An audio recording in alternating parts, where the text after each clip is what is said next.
the watch party. Are we live? We're live now? We're going.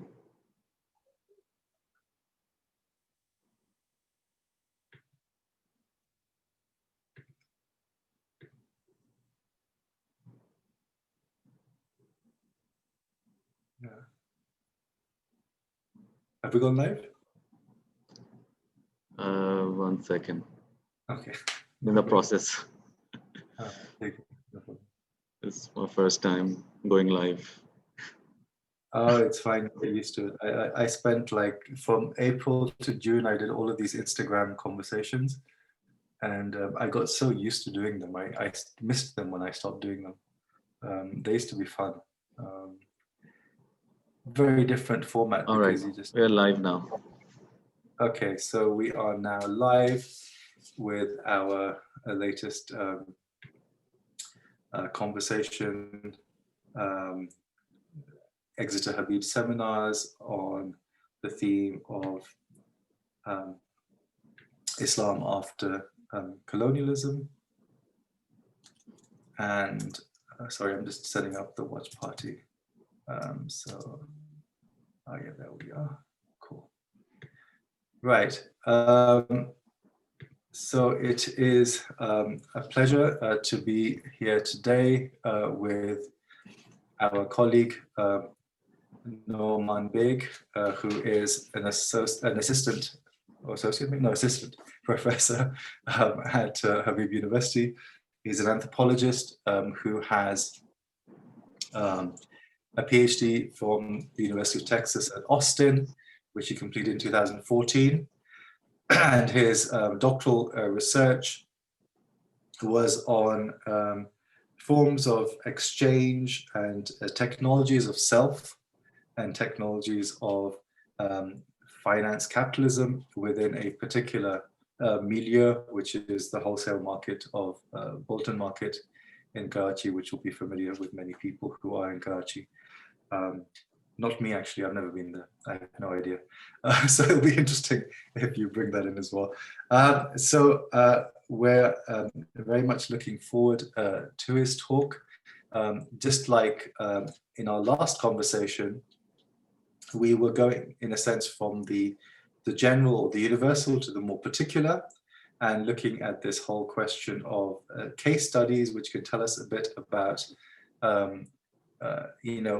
Islam or how we think about Islam has been transformed by colonialism, but also how it is that we can look at micro studies and particular case studies as examples of decolonial praxis. So I'm hoping very much that we will have that today, and we'll have this connection between the contemporary praxis and also certain types of intellectual inheritance. So the title of today's talk is The Anthropocosmic Self, and I assume Noman will tell us a bit more about what he means by the anthropocosmic self in Pakistan's Sufi traditions. And again, that begs the question of why the specificity of Pakistan here, because of course one could argue that there are myriad Sufi traditions within Pakistan, or that these traditions are very much part of a more general South Asian and maybe South and Central Asian set of practices and institutions. So I think without further ado, I will pass the mic to Noman, who will be presenting on this topic, and he has a PowerPoint. As our usual practices, he will speak for about half an hour or so, and we will start with me as the discussant. And we will open up to questions. So if you have questions, please put them in the chat on the Facebook pages, and we will address them as and when we can in a timely fashion. So Noman, please, if you would. Thank you, Dr. Rizvi, and thank you, Dr. Noman Naqvi, for organizing this fabulous series, Islam After Colonialism. I am extremely honored and humble to be in the list of eminent scholars. My research is an ethnographic study of a Sufi circle who is involved in the meditational practices here in Karachi and Punjab. I did this research started in 2012 and 13 when I was doing my PhD fieldwork. It was an encounter that happened, and I wasn't planning that I'm going to come across uh, to this phenomena, but eventually I end up becoming part of it, and then since then I've been exploring this Sufi meditational techniques such as zikr, which I'm going to talk about it. By the way, today is Thursday night, so it is when we all gather to perform zikr every Thursday night. The title of my talk is The Universe Within the Anthropocosmic Self in Pakistan Sufi Tradition. Uh, Let me share the PowerPoint that I have prepared in order to here. So what do I mean by the anthropocosmic self? Anthropocosmic self is a singular reality formed with the fusion of time-bound exterior world and an inward domain of cosmos beyond signification. It is an idea of self which is very much part of the Sufi order for a very long time. And this is something that I am also grappling with. And many times people have asked me, how has this notion continued to survive and it has existed in contemporary Pakistan? And this is the kind of question that I'm going to answer in the as I go along. Uh, I came across this notion when I was doing the fieldwork in the market. So, anthropocosmic self again is an idea that human beings are part anthropomorphic, which is part historical, sociological, and cultural, and part is the cosmic self. And this is what the difficulty comes in, how to define and describe this cosmic dimension of the self. Uh, in anthropological literature, there has been a lot of discussion on the idea of the self, especially in contemporary anthropology. And I'm going to cite few people who are actually looking at the way the Muslim selfhood has been structured recently. Uh, in anthropology, the literature on Muslim self and subject formation rests on key observation. The central feature of Muslim self-formation is that Muslims all over the world are actively cultivating themselves or are passively subjected to certain disciplinary regimes or rituals to become a virtuous self of an ethical community. Both approaches have given new insights into contemporary selfhood. This way of approaching Muslim rituals fixes a teleological and to Islamic practices, for instance, an idea of a virtuous community yet to come. In everyday life, however, Muslims, like all other communities, find themselves to be in a state of becoming and fragmentation or a non-unitary agent. This is Catherine Ewing's work, which she mentions that actually self is a very non-unitary or fragmented self. There is no fixed identity of the self. Uh, the recent another work that has inspired my study is Saba Mahmood's influential work on piety movement in Egypt, where she talks about the cultivation techniques and how it gave rise to a pious subject, where she says, uh, yet some politically motivated agents strive to form a coherent self by aligning with a supposedly unified normative order. For example, a Salafi-inspired piety movement in Egypt seeks to cultivate a pious subject by surrendering his or her desire to convention, which in returns makes, and she says, a condition for the emergence of the self. Uh, Recent scholars in anthropology are also arguing, well, there is a normative Islam, there's a normative order, but there is also a historical condition in which the Muslim self or subject exists. So in order to think of a Muslim self, we need to take into account the fragmentary nature of the everyday life, which doesn't allow a complete like emergence of a unified Muslim self. This is always going to be fragmentary. The modern Muslim selfhood from Morocco to Malay is a widely discussed topic in anthropology. The ethnographic investigation shed new lights into everyday practices as a constitutive of subject formation. It presents the Muslim self either as a pious subject of a virtuous community or stays in the process of becoming. In all cases, the self formation rests on the senses. That is, the constitutive elements for subject formation are listening, seeing, touching, smelling, tasting, dreaming, etc. For instance, a middle class Muslim listens to Dars-e-Quran or sermons in Lahore and Cairo, which then molds her acoustic sensibility to become a pious Muslim. In these studies, the Muslim self continues to inaugurate itself on the senses as an ontological ground for subject formation. Because the existential foundation is sensory, Muslim subjectivity always already rests within a secular chronological time of past, present, and future.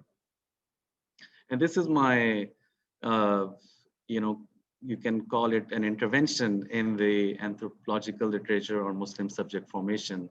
Basically, I'm trying to argue maybe we need to look Muslim subject formation beyond the sensory or look into a more trans-empirical selfhood, which does not really fit neatly into the chronological time and space. So I borrow certain vocabulary from Sufi discursive tradition, which looks at reality in a modular form, which start beginning from a purely physical state or a base soul, which is Nasut, one ascends into an angelic realm, Malakut, then into a spiritual domain, Jabarut, and then finally elevating to a higher state of being, Lahut. The final state of Lahut is a prelingual and non-representational reality out of time and space. It is the domain of God. Having such a multiverse adds dimensions in perceptions. Things appears not just in a physical form to a perception that would only satisfy a consciousness of Nasut. It appears in plurality, in its meaning, aesthetic, abstraction, cognition, etc. The attribute of non-existence or non-appearance, something that stays a potential in a zone of not yet, two shapes perception. Uh, this is the kind of framework that the Sufis have given to us in terms of understanding the reality. Let me go back to my ethnographic account. How do I come to this? This is when I was doing my fieldwork in a currency exchange shop. A currency dealer who I was talking to, he mentions this. He, he mentions this Quranic verse, remember me and I'll remember you, from the chapter The Cow, were often recited by Amir, who works as a currency trader in Karachi. My immediate question to Amir was, who is remembering who? He would usually respond by saying, you remember yourself, apna aap, and the self will remember you in return. Although in conventional understanding, the statement refers to remembering God, Amir conceives God as an immanent reality existing in an inner self inside every individual. Through zikr, he negates his socially produced self and strives after the true self, believed to be hidden in the deepest recess of interiority. In the process of negation, Amir discovers affirmative states of contentment, effortless rest, and tranquility. To elaborate on it further, he drew a chart on a piece of paper outlining a traditional ontological structure in which mineral, plants, animals, human, angels, celestial sphere, and God form a great chain of being. We, and I quote him, we as humans are at the level of minerals, symbolizing a passive and dormant nature. We need to strive from the bottom up to the highest level of divinity located inside oneself, elaborated Amir. Somewhat surprised at his knowledge of an archaic view of emanation, I asked him where did he learn this view of existence? He replied, my Murshid, Baba Jamil taught me, and also taught me the technique of zikr as a way of ascending within one's inner self. Amir's emphasis on inner self, apne andar, though not unique to Islam, is a central feature of Sufi thought. It is, however, somewhat perplexing to hear an esoteric view of existence, especially from a currency trader who is engaged in a rational logic of market exchange. His view nonetheless signals an intermingling of two seemingly opposed domains of commerce and cosmology in post-colonial Pakistan. Now, Amir, who's a currency trader, he is engaged in this view of existence, which forms a great chain of being, and he is also engaged in the Sufi meditational practices of zikr, which he had learned from his Piro Murshid, Baba Jamil. I'm going to give you uh, a context in which Baba Jamil and his Sufi circle is operating, and I call it uh, Piro Murshid as a transmitter of dispositions. Okay, uh, how that knowledge of anthropocosmic self gets transmitted throughout ages, throughout centuries, throughout certain generations. Uh,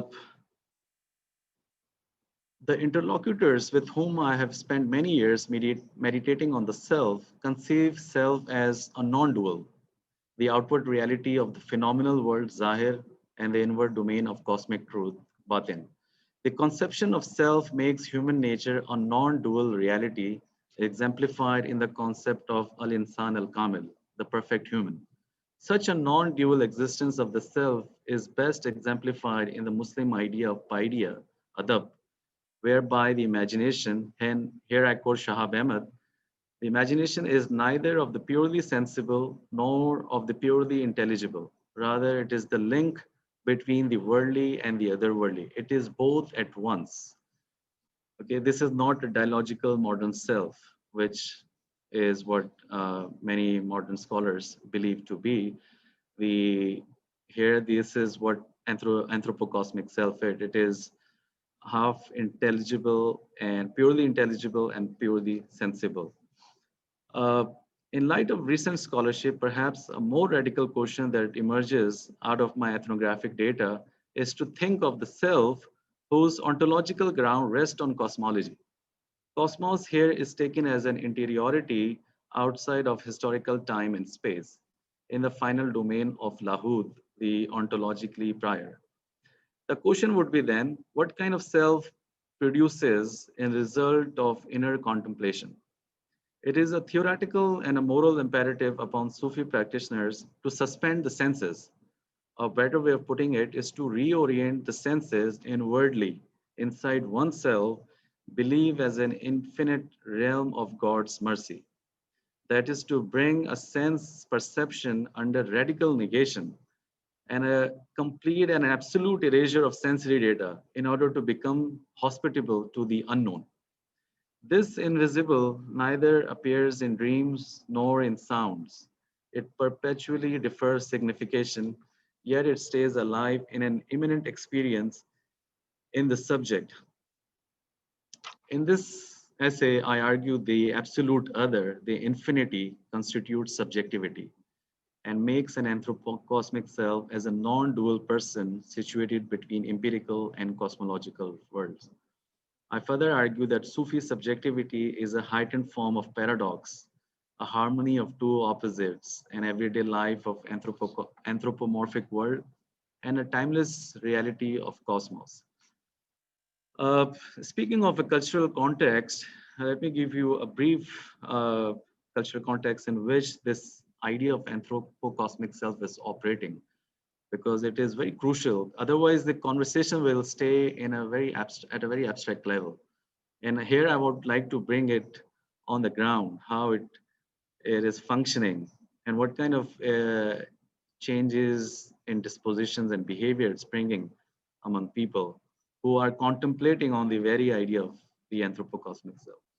In his mid 50s, Baba Jamil is a spiritual master who heads a small Sufi group in northern Punjab in a village near the city of Gujarat.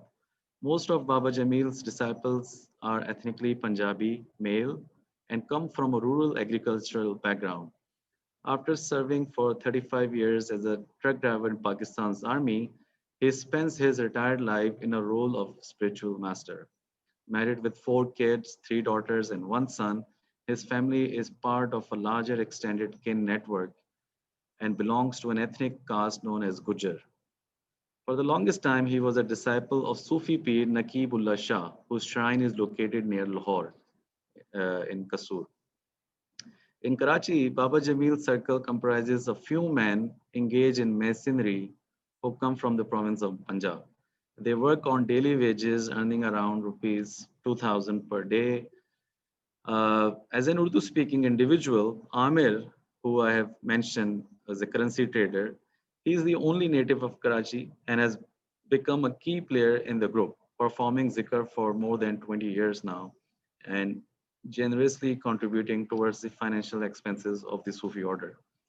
His association with the Sufi community came at a time when he was experiencing a financial crisis in his business. His currency business was going down the hill, and someone introduced him to Baba Jamil, who actually told him that instead of giving you the money, why don't you learn the technique of self cultivation? Why don't Baba Jamil, according to Amir, he said, Baba Jamil gave me the technique of zikr and he started performing. And through that practice of meditation, he started to gain some kind of inner peace. Although there are very few female disciples, some are disciples' spouses. Performing zikr in a company of Baba Jamil is an exclusive male activity. Women are usually present at the time of yearly festival on May 5th when all his disciples and their family members gathers in his village. While men take part in ritual activities such as in zikr and devotional singing and dancing, female members usually observe from the margins. Neither Baba Jamil nor his disciple strictly reinforces segregation between male and female. Yet there is a code of conduct one must follow in order to keep a respectable distance from the female area. Historically, a male-dominated women-led zikr circles are becoming increasingly popular, calling into question centuries-old gender binaries and redefining the way one conceives spiritual exercises.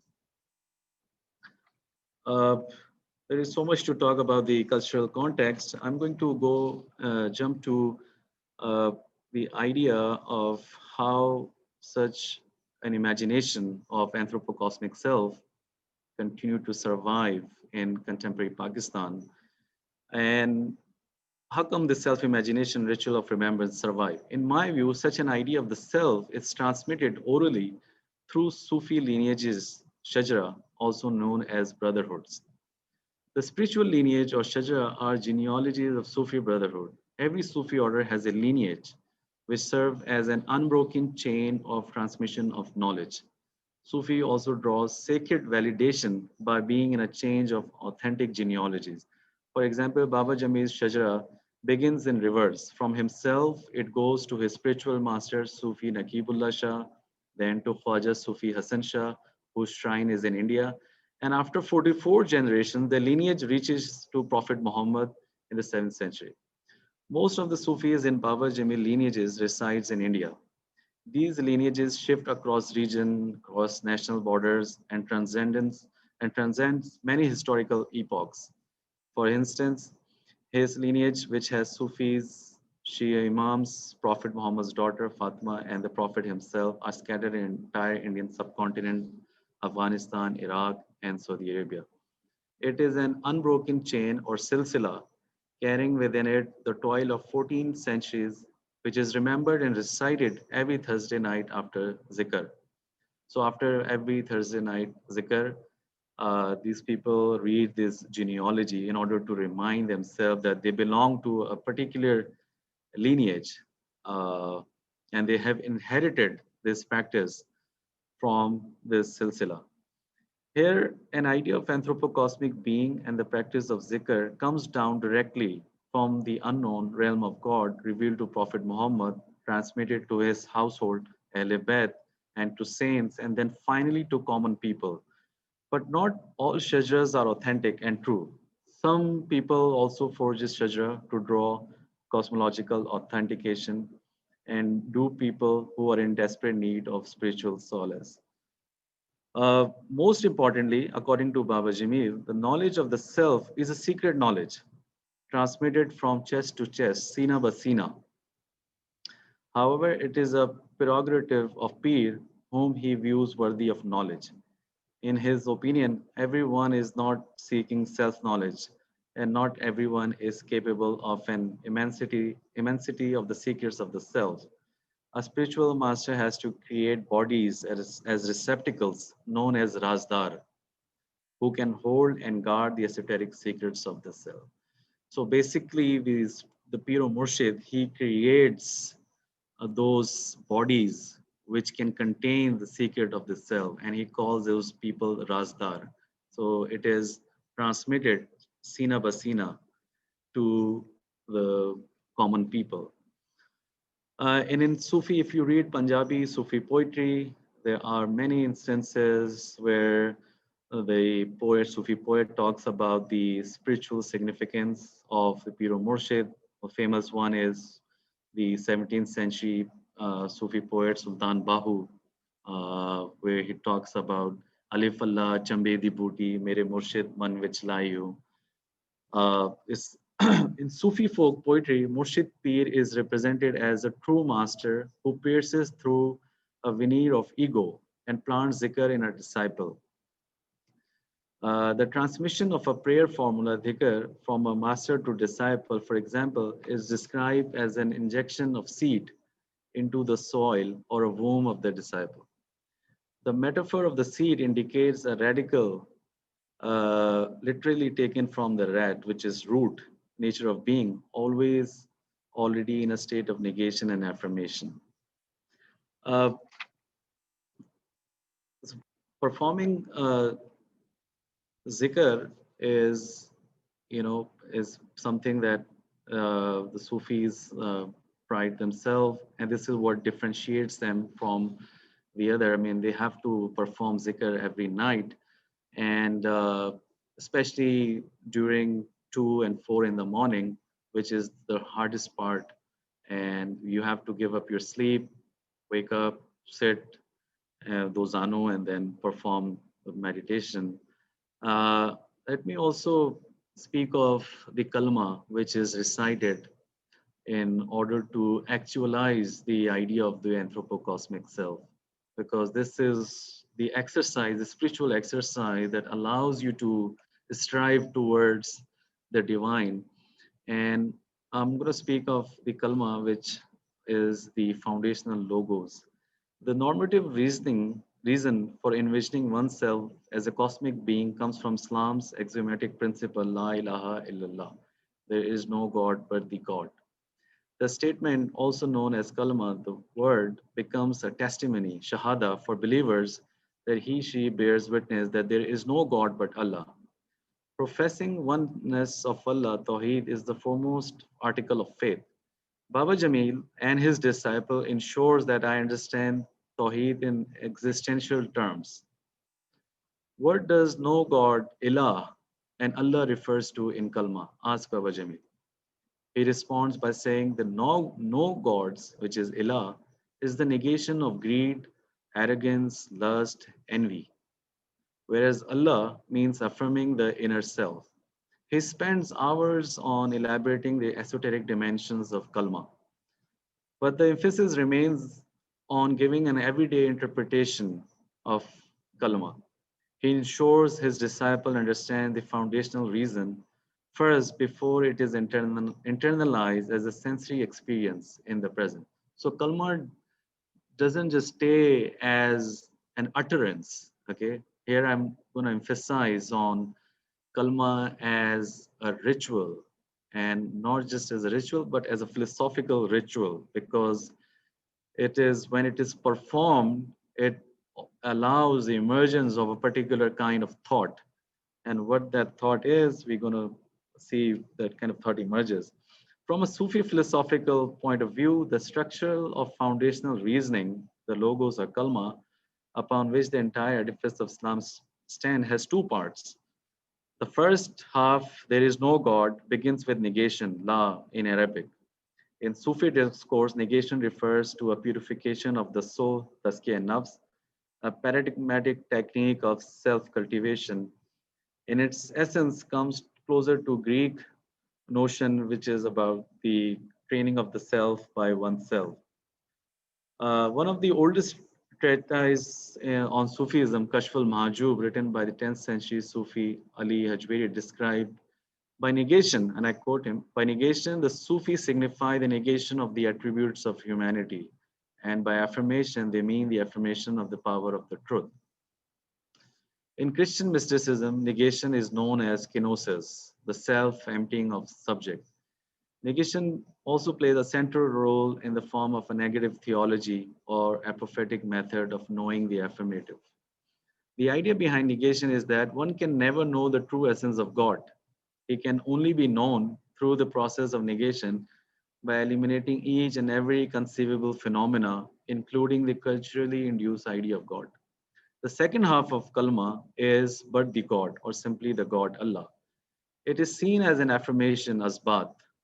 Affirmation, according to Sufi belief, can never be translated into words.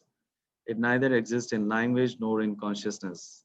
Affirmation refuses signification, always stays in a deferral, nameless and non-representational. Similar to absolute negation of God, affirmation is an absolute recognition of interiority. Uh, there's so much to discuss on affirmation. I mean, it's an experience that stays within oneself, and it is been told many times in the Sufi circle that if you try to define the experience to someone else, you are basically going to muddy it with words. So it's something that beyond, and language is structurally limiting. It cannot encapsulate that experience. Uh, Let me come to the actual exercise of zikr, which is what Baba Jamil, how he thinks of zikr. According to Baba Jamil, zikr is a journey within one's existence of wujud.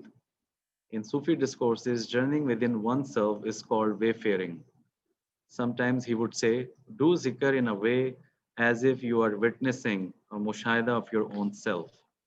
The first time when I went with Amir to do zikr, I was asked by the other man in the room, uh, usually between 5 to 6, to meditate with them and experience the effect of contemplation on the self.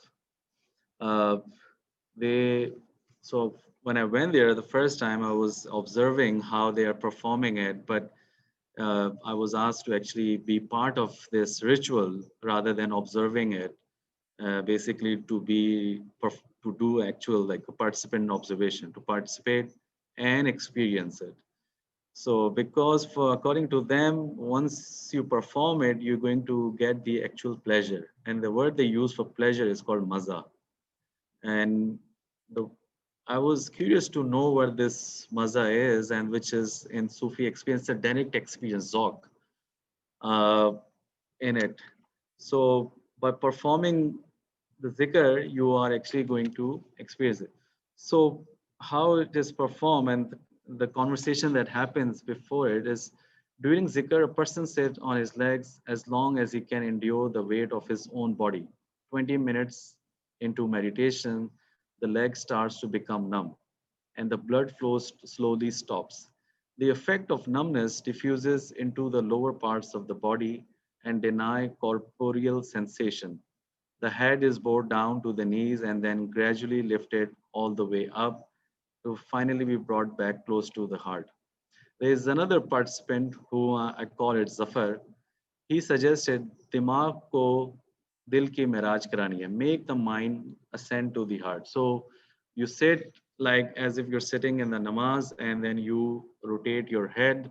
And when you're rotating, you make sure you are reciting the kalima, and the La ilaha illallah, the Allah should come to close to your heart. Uh, so the he basically you're reciting kalma, and the dimagh, which is the mind, he says mind, make the mind ascends to the heart. The word he used is the miraj, which signifies the Prophet Muhammad's ascension to the heavens and eventually his witnessing of divinity. But Zafar reframed the historical spiritual narrative in the present by recasting it as an inward journey, thereby internalizing the word into one's being. So here they're saying, okay, if you really want to ascend to your heart, basically you have to surrender your mind, which is full of thoughts, and it never surrenders. And through zikr, you basically make it, force it to come to your heart, to come to a standstill. And when you are performing this ritual, you have to close your eyes. And when you shut your eyes, the images, the thought images, it starts to come into your mind, and it doesn't really stop. So let me just read a passage from my paper, which I wrote here. During meditation, the eyes are shut, but that does not mean one cannot see. As soon as the eyes are shut, the thought images from the memory flashes in front of the eyes. The thoughts are clear and transparent, easily and quickly transporting the subject into the scenes. It could be a while before one notices his mental displacement. In order to fix your movement, the focus should be maintained at the center of the eyes, near the forehead, bringing both the pupils close to each other. The closing and focusing of the eyes at the center of the forehead, while in the motion of rotating the head, starts to induce the feeling of burning inside your eyes. And this constant rotation of your head and closing of your eyes, what it does is the hegemony of the culturally conditioned sense of sight or the optical consciousness, which is the dominant sense perception, comes under negation. Zikr, and I make an argument here, Zikr affirms vision, an absolute new way of seeing the universe, independently of the culturally produced sight, which is historically prejudiced towards a certain view. It uplifts the sense of seeing from the culturally determined gaze, muddied by the capitalist imageries, and strive for the highest possible vision of one's own face, the absolute other to oneself. According to Baba Jamil, the witnessing of one's face with eyes closed is a radical inversion of the sight, and in fact an absolute alterity of the self. So when you are meditating and your eyes are closed, it is asked that if there is, you are going to see your own face as in that vision of your own face. Uh, and that's the ultimate experience one can achieve in meditation. So when in this process of meditation, I focuses on two senses. One is the sight and the sound, because there's so much emphasis on seeing and hearing, that that uh, forces or that allows the emergence of the self. My question is here: is it possible for a subject to be completely aware of his or her own self without by bringing the sight and sound under erasure? And zikr is that one of those techniques that reorient your senses back from the phenomenal world into the inner world. uh, One of the practice in meditation is the practice of breathing exercise, which is the zikr khafi. It is done silently on the every inhale and exhale. So every inhale and exhale has to be measured, and it is the breathing itself becomes a spiritual exercise, which is the most difficult part. The last and most difficult round of zikr is the remembrance through breathing, called zikr khafi, the silent remembrance. Uh, I quote Baba Jamil here. He says, when you breathe, you recite La ilaha illallah, no God, on the inhale. and illallah but God on the exhale. You need to get into the breathing and travel inside your heart, explained Babaji. Thus, each breath should take the negation and affirmation inside the body. It also means bringing one's own breathing under erasure, yet lifting respiration to its true form. Uh, I quote Baba Jamil here. He says, I tell a new person the breath is God. I blew air from my mouth and tell them, you cannot see it. It does not die. It does not have any family and children. So breath, which is in Arabic is also means nafs. It's translated as breath or air. Ibn Arabi has a very interesting chapter in Fusus al-Hukum, where he talks about the Ruhul Quds. This is the breath that was inspired when the God first created Adam, and then that breath continued to inspire the humanity. And the practice of breathing, the idea of practice, focusing on breath and reciting La ilaha illallah on it is basically connecting with the divinity. Uh, but according to philosopher David Levin, the wisdom of breathing is the most difficult and the very last to be learned. What is closest and most familiar is taken for granted. It is furthest from our thought. This is clearly more evident in a scientific rational culture of the modern West, which has, and I quote Irigre here, which has imposed on us a transcendence, a moral doctrine, concepts, to say nothing of a culture of energy, especially of breath. Meditating on breath, the most intimate and furthest, is a widely performed practice in many esoteric traditions in Buddhism, Sufism, and Hinduism. The science of breath, Vipassana, is more sophisticated and developed in Indic traditions, exemplified in the practice of yoga. In recent years, however, breathing exercise have become a national product of an Indian state, exporting it all over the world, making yoga a multi-billion dollar industry. Multinational corporations too are increasingly hiring yoga practitioners to train managers and employees in the art of breathing in order to cultivate calm and productive personalities. So, we see all these breathing regimes that are coming across the world, which are training people how to uh, cultivate breathing, but they have a purpose attached to those breathing exercises. And that's what differentiates the zikr khafi from the breathing exercises that are being regimented in the yoga studios, for instance. Uh, the purpose of breathing in zikr is to annihilate oneself and to be in the domain of one's own presence, the pure presence of one's own self, which is not differentiated from the divinity. Whereas in the yoga, the way it has been marketed, not in the historical sense, the modern yoga, which is being directed, you cultivate a serene self in order for you to become more productive for the capitalist enterprises. Okay, the more calm you are through these meditative techniques, the better you're going to perform in the company. You need that serene self in order to become very calm.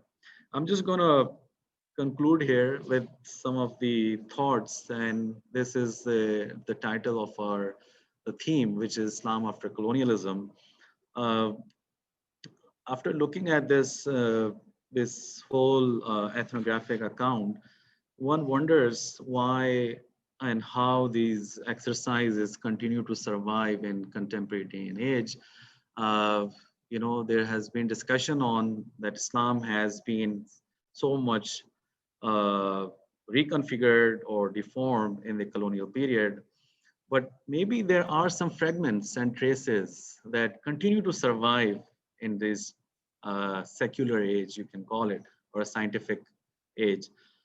Those fragments or traces you will discover if you try to search, and you will encounter it, not in a holistic or a if there was such a thing as like a holistic thing, but I had come across those fragments and traces. And this zikr and the anthropocosmic self, which people believe in it and they try to ritualize it, is one of those fragments. And there are many more examples that I can bring in, which people continue to perform in their everyday life.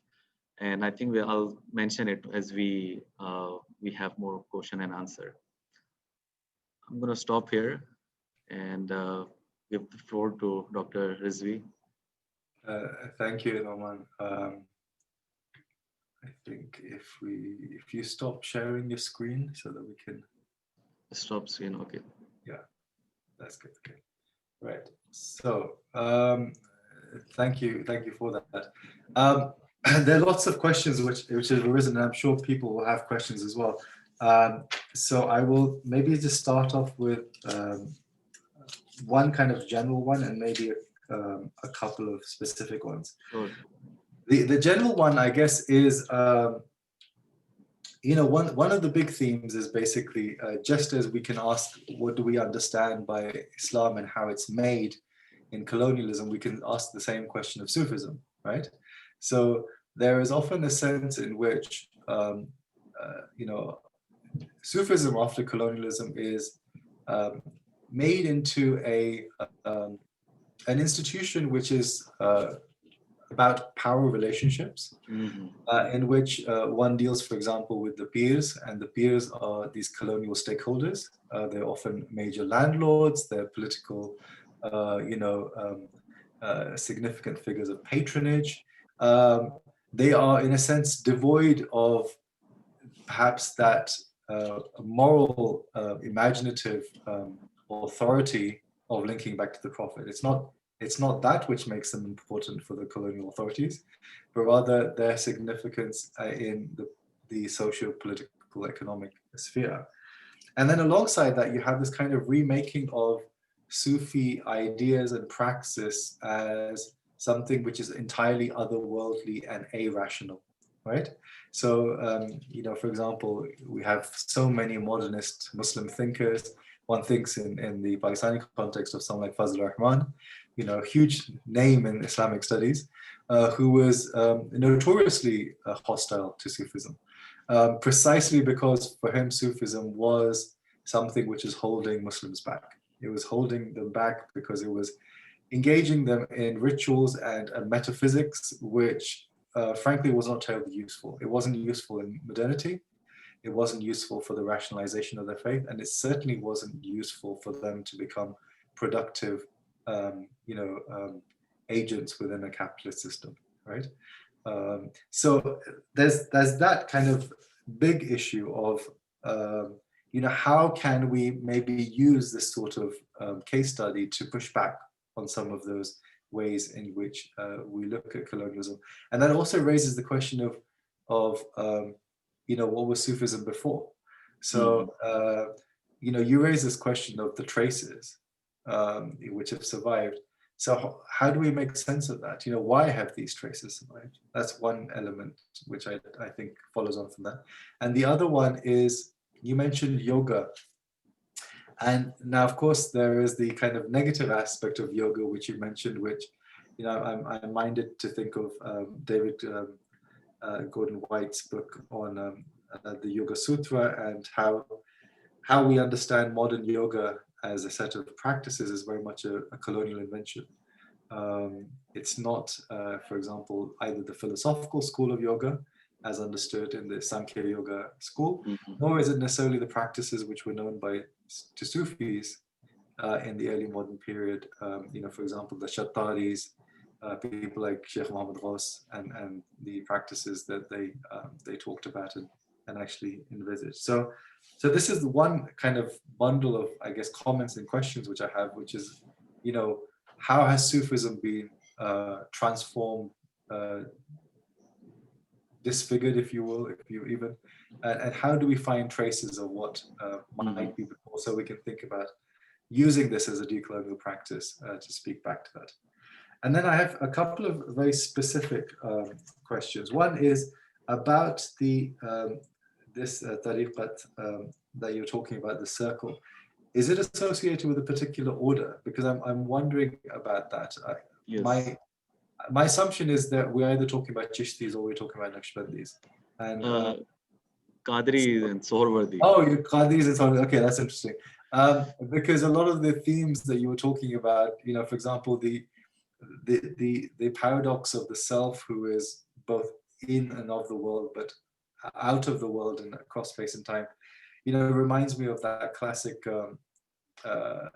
you know, Naqshbandi maxim of Khalwat dar Anjuman, you know, of being with the self, but Right. in a gathering. So that's just a very small thing. The other one is about your currency trader. Now, this is the question. How does that individual kind of reconcile the cultivation of this trans-empirical self with the very material practice of dealing with currency? You know, in a sense, dealing with currency is dealing with the most fiduciary thing there is in existence, right? Maybe the next most fiduciary thing in existence is the internet. But, you know, money is one of those classic fiduciary elements. And yet, on the other hand, he's dealing with something which I guess he would regard as being, you know, properly real. So how does he deal with that kind of seeming paradox? Right. I think this is that paradox, the ultimate paradox I was talking about. You are supposed to stay in the anthropomorphic, historical, and cultural world where you are, and then you practice this and you live with this reality as an experiential temperament, you know, and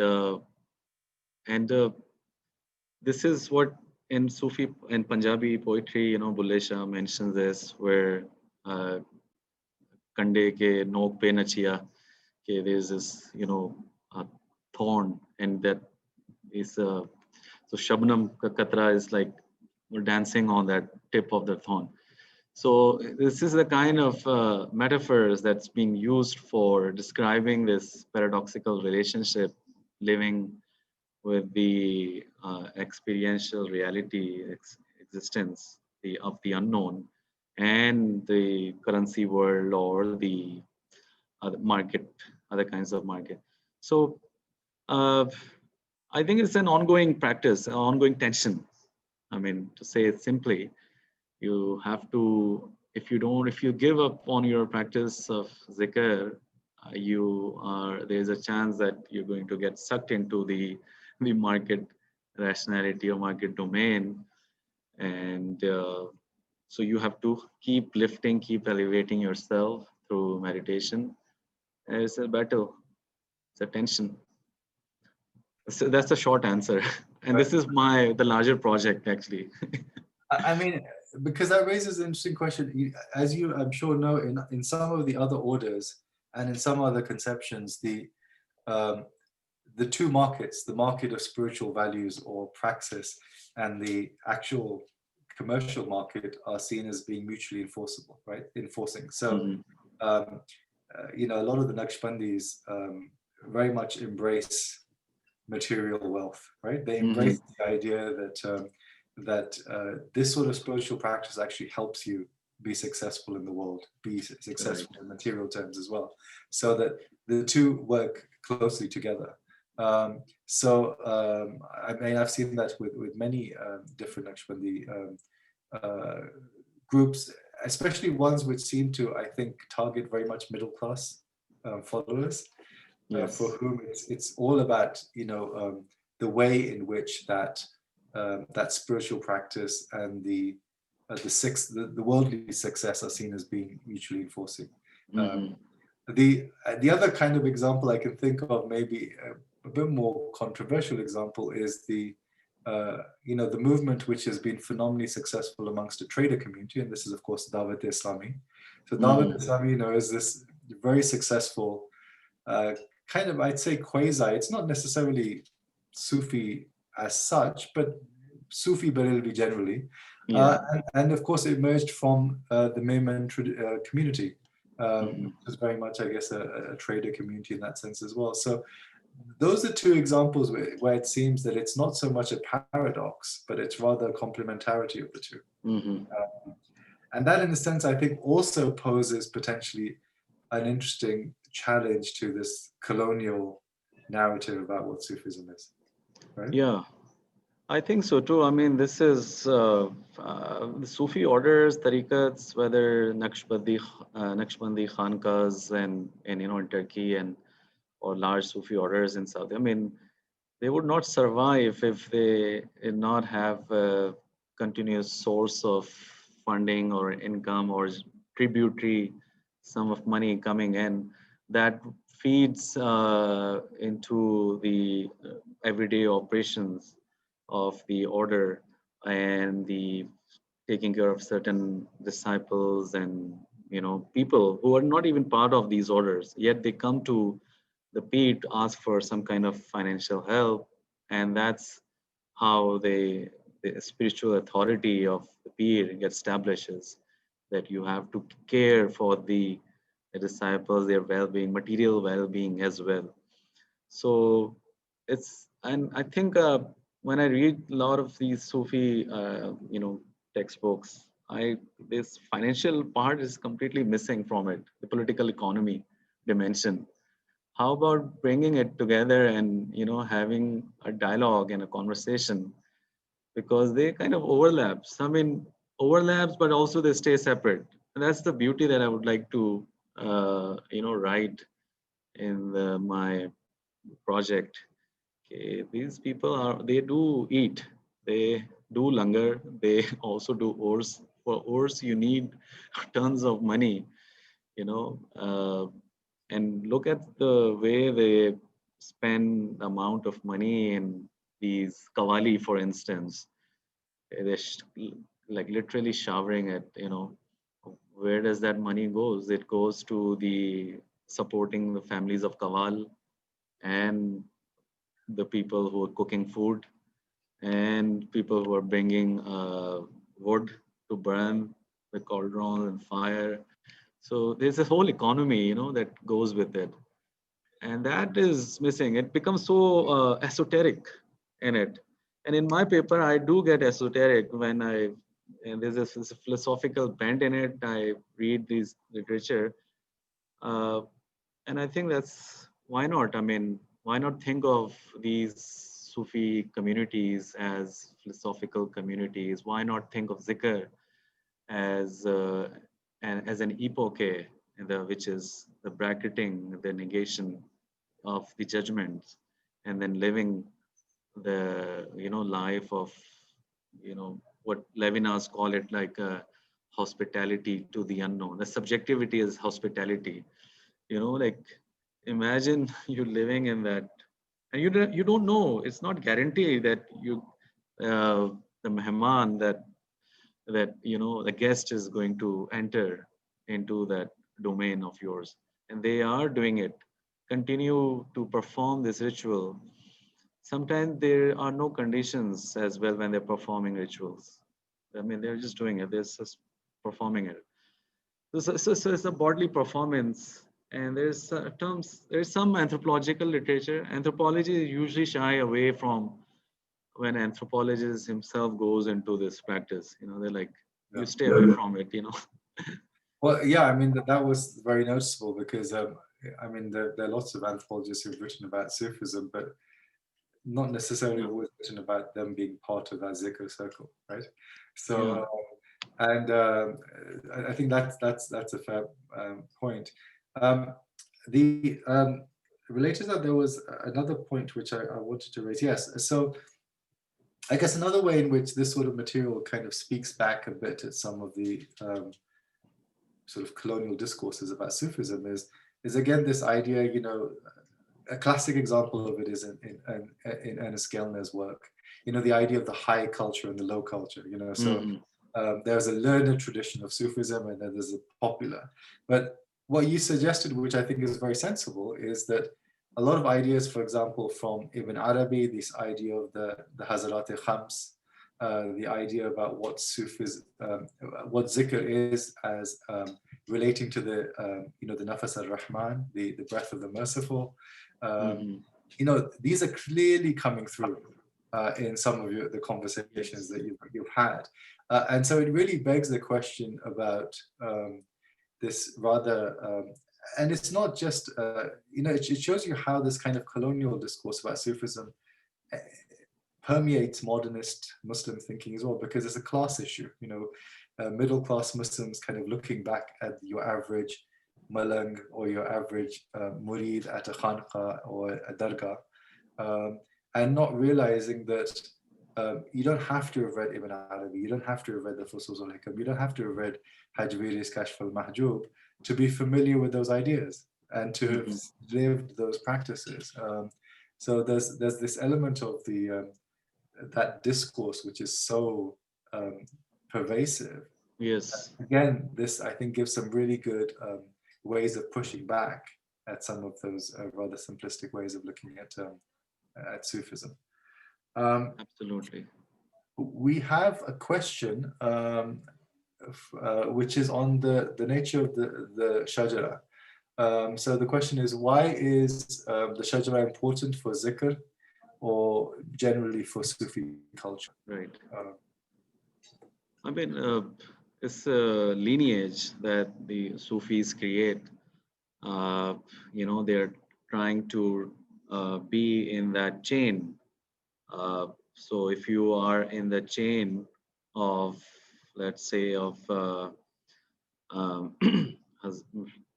Sheikh Abdul Qadir Jilani, and then the Qadri order follows from it, and there are these number of really prominent Sufis, Maruf Karhi, Sayyid Sikti, and so what the kind of function it performs, Shijra, the kind of function it performs, the way I read it is that it gives an authentication to this practice. It validates you that you belong to a particular long lineage, and then it goes further to Prophet Muhammad. So you're not alone in this. You're part of this great tradition, right? But then one can also read differently. I mean, it's a philosophical ritual. There's a ritual memory that gets transmitted through this chain of beings, and that's what makes this shajara more interesting. I think there has to be a much more nuanced reading of it, why and how these shajaras are being used and performed. The order that Adrika that I was talking about, they do read the shajaras, but Baba Jamil himself was not quite keen on using these big names, because he says, well, why do you need these names? If you want to be closer to yourself, to your own heart, just be. In fact, you need to learn to negate all these names and orders, because otherwise you won't get an authentic presence to yourself. So there has to be an absolute negation. I think, so this is what I think how it works and perform. It brings certain validation. You can call it cosmological authentication to the belief and to the ritual. And there are people who actually get shijras, made from Baghdad. They're like, okay, I want shijra, can you get me? And they have the stamped and all that. And okay, here I belong to. And then make a lot of money out of it. It's also a business, as what you were saying. Yeah. So you get similar issues with nasab namas for sayyids as well. So yeah. So especially if you get it done from like a particular center. Exactly. Yeah. But I mean, I guess one thing here is that I think you mentioned at one point this question about the authenticity of the shajara, right? Yes. So why, in a sense, how would you even determine that? Because as you know, it's actually very easy to falsify something like this. Yes. Someone can make a claim that, I have authority from from my peer to do this and could link in to a particular shajara. You can nowadays just Google one and you can make one up quite easily. Um, I think, for example, with the Naqshbandis, where they have the Khatme Khajagan as part of their ritual, there's a sense of being associated with a particular conception of history as well, which is important. But generally, I'm not quite sure why it would be important when for daily ritual for anyone to consider the authenticity of the shajara, especially if, as you said, this particular peer is saying that it's more that he is kind of like the this classic metaphor which is used. He's like the midwife of the soul, right? So he's the one who's helping you kind of give birth to yourself, right? Yes. So why would it matter who are the links between him going back to the prophet? Yeah,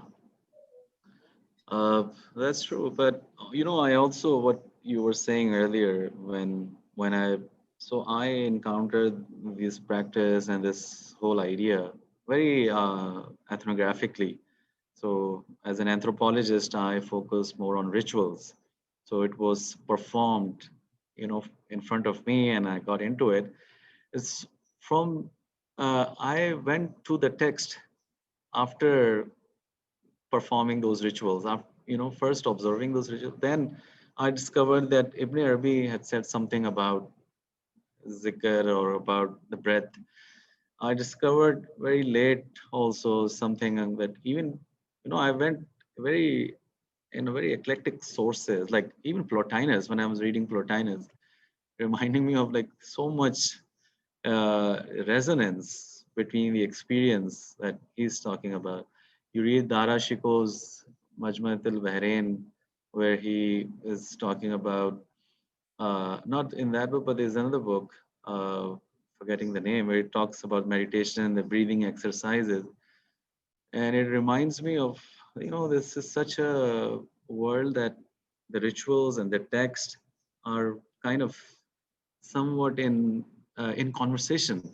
They're not disconnected with each other. So there is a historical experience that exists. There is an experience that these people are talking about.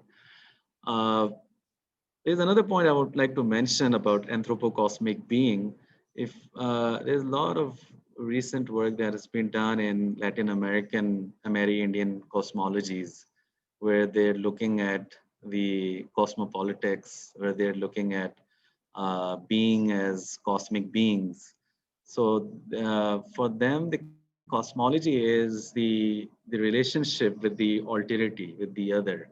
And that alterity is very much situated in the natural world, plants, animals, and they're making an argument going beyond the Western Euro-American inheritance of the self into the non-Western idea of the selfhood. And so they're bringing cosmic dimension in it. And so I'm also having some conversation with that literature in my larger project. Okay, perhaps in ontological anthropology, we need to bring the Sufi dimension of cosmology or zikr practices, and to think of ontology, the way of being in the world. Because the other that I am referring to is beyond the nature, beyond any kind of signification, yet it is an experiential substance and reality. Yet we are living with it, we are feeling it. It's an ehsas for many people. I mean, certainly that at that level, you have this notion of this self which is beyond the senses, the and again, when you're talking about that and the finding of true self and ultimately of God, one thinks, of course, of the famous hadith, or whether you want to call it hadith or not, man arafa nafsa fa'arafa rabba, Yes. which of course is ubiquitously cited, but also the idea that of the human as a microcosm. So the human not just as the face of the divine, so that you search for the divine within, but also the human insofar as perfect human comprises the cosmos, is a alam saghir, as Right. the term is, and that I think certainly is there in many sorts of texts. I know more about texts than I know about practices, but that's widely attested, and also the idea of where the human fits within this cosmos. So in this great chain of being, how does the human relate to the horizontal as well as the vertical, right? Yes. So horizontally, you have a number of philosophers and Sufis who've adhered to notions of, for example, panpsychism, that everything is conscious. So that obviously one would have a relationship with the other elements of the cosmos, and that in itself also is a reflection of Quranic material. So even in the Quran, you have discussions about everything having a hashar, everything having a resurrection, which then begs the question of is resurrection something for everything that is conscious? And if you're conscious, then you have resurrection. So obviously animals, etc., do have a resurrection. And that again is something which is discussed. Ibn Arabi discusses that as well in the Futuhat and other places. So I think that's certainly there as well.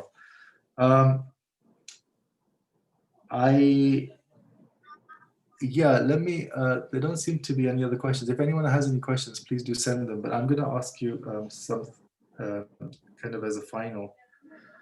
Well, one other thing which struck me was this self beyond the senses sounds exactly like Ibn Sina's famous so-called flying person, suspended person thought experiment, as well as Plotinus's famous doffing metaphor, which you find in the Arabic version, in the Orthologia, that oftentimes I'm alone with myself and I doff my body, and then I sort of experience the ecstasy of the lights in the divine realm, which is of course the experience of the soul, the purely immaterial self. But if I, so if I come in a sense to the aesthetic or the this question of maybe Zolk. So Zolk can be seen in a very sort of philosophical sense. It's just a metaphor for direct experience, right? Yes. But I think the question which is interesting and worth asking is the word they use, which is maza, right? And this question of zikr actually being enjoyable. Yes. Right? I think that's a really, really interesting idea. But maybe if you can say something a bit more about that, Sure. That it's something which is pleasurable in that sense, not just for some kind of high philosophical idea of the ecstasy in the presence of the divine, which may well be true, but also that it can actually be pleasurable in a more immediate sense as well, almost in a material sense. Yes, exactly. I did not, because we were running out of time, and I did not see your message also. I just saw it. So there is actually, it's a sensory Islam, you can say.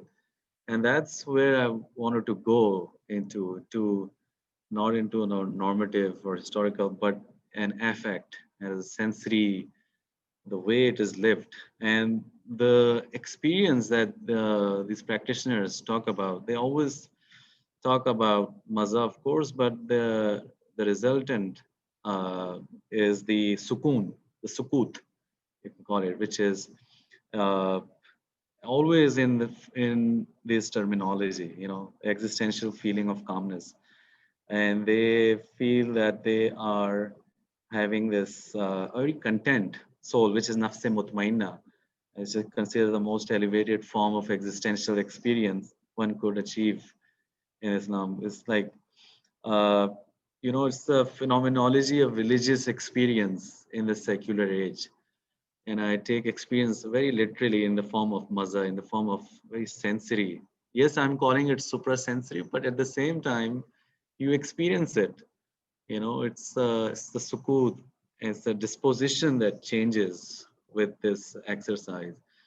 And they use words like addiction, it's a nasha, that if you don't perform this, your body is just going to crave for it, that you wanted to go back to it. Just drink a bit of it and then you can go to sleep. But you have to taste it every night. You get really agitated, you crave for it. So, I mean, it's very embodied. So the legs must have to feel like what it feels to be in that position, in that posture, which is a very humble posture. It really places you, in front of your own self and your own Lord. So I think the sensory dimension of this exercise is very much part of this embodied ritual, which I did not mention too much, but there is I think there is Arthur Bueller. He mentions about, when sensory experience normally comes when I give my first person account, you know, as a phenomenology. And Arthur Bueller, he says, it's a very interesting quote. He says, the irony is that we in Sufi studies are trained linguistically, but not experientially, to read Sufi texts which, like the tip of an iceberg, rest on the accumulated subjective experience of yet more people who have dared to explore the inner human universe and its vast realm of consciousness. So, the sensory dimensions of Islam gives greater insights into phenomenology of religious experience. So yet, and I've mentioned, perhaps it is about time to shift the narrative away from a trope of ethical towards Muslim senses. That is to think of Muslim emotions, feelings, moods, and affect vis-a-vis normative Islam. This would give us a deeper experiential knowledge, the way Sufi demands, as to how Islam becomes a lived experience in the present.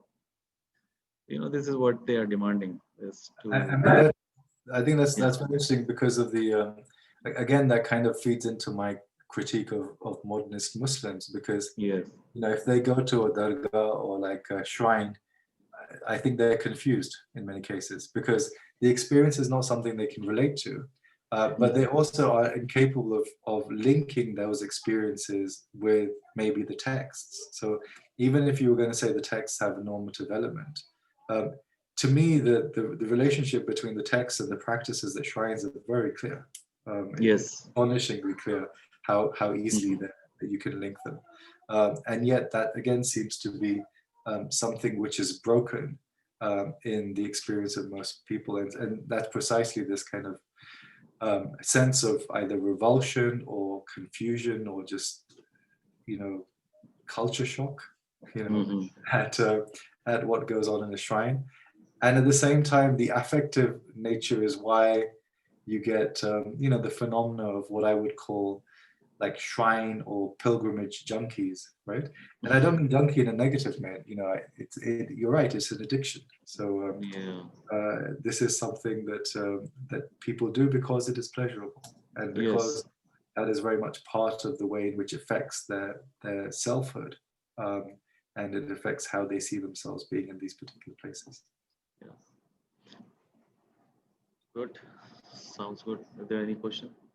No. I don't think there are any other questions, so I don't know if I mean, again, I've got lots, but I don't want to go on and on. And are there any other kind of maybe final points that you might want to make, and then we can maybe wrap it up? Uh, I think this is what I would like to say. I mean, Yeah. in the end, and I mean the idea of self-knowledge, right? I mean, I have written some short pieces also uh, on self-knowledge, and when I'm writing those my own reflection on self-knowledge, it's so hard for me to stay within that discipline or within that tradition. Sometimes I'm being told that you stick to this Sufi tradition, don't go in the, but I tend to go into all other directions. I mean, I find those resonance in the Greek traditions, in the Buddhist tradition. So, which actually indicates that the knowledge is not these demarcated, in the way that modern disciplines demands us to do. This is how the practices were moving around through the pilgrimage, through the trade networks, for instance. Uh, so uh, self-knowledge is something that I'm thinking of how to deepen one's own understanding of one's own self and the whole idea of interiority.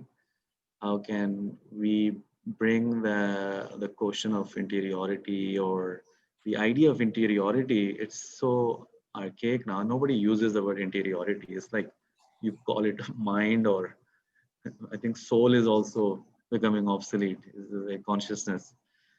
So, but in the popular, this the orders or tariqas, it's like batin is part of the discourse. Nafs. You need to know your nafs. You need to know who you are. Yeah. So, just gonna stop here. Yeah.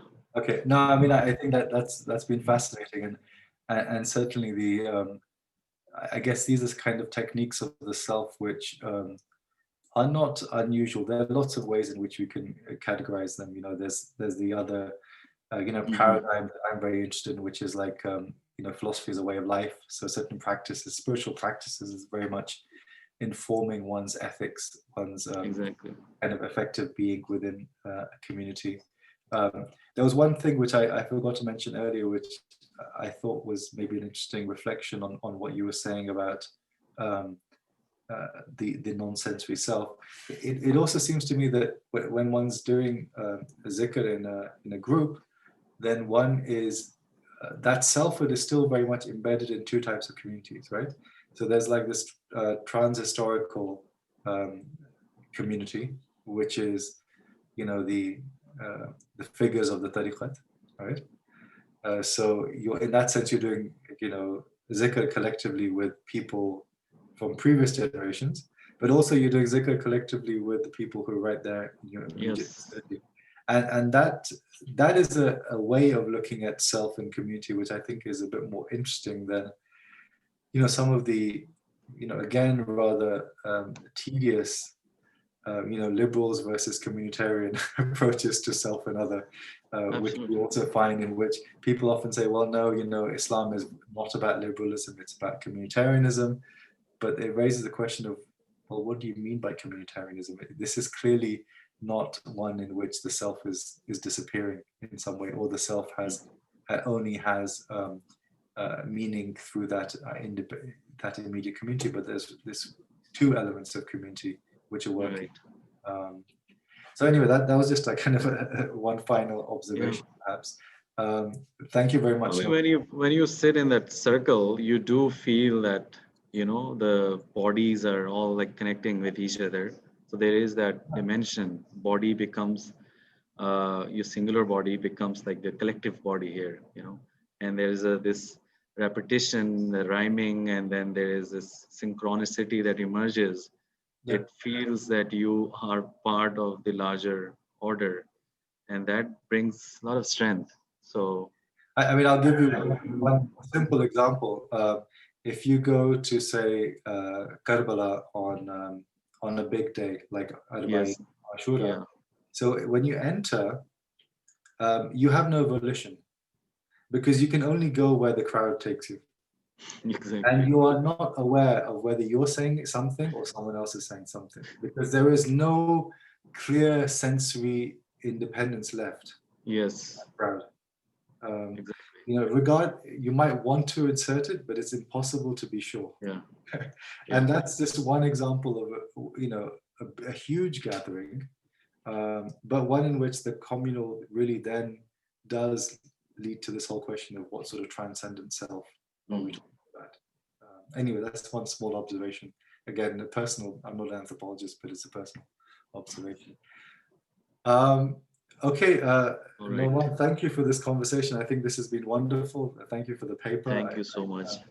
It's given us plenty of things to think about, not least, as I said, about this whole rethinking of how we might see Sufism. Our next seminar in this series is going to be in 2 weeks' time from now, when we'll be with Shirley Tareen. And again, we'll be talking about Hindu-Muslim encounters.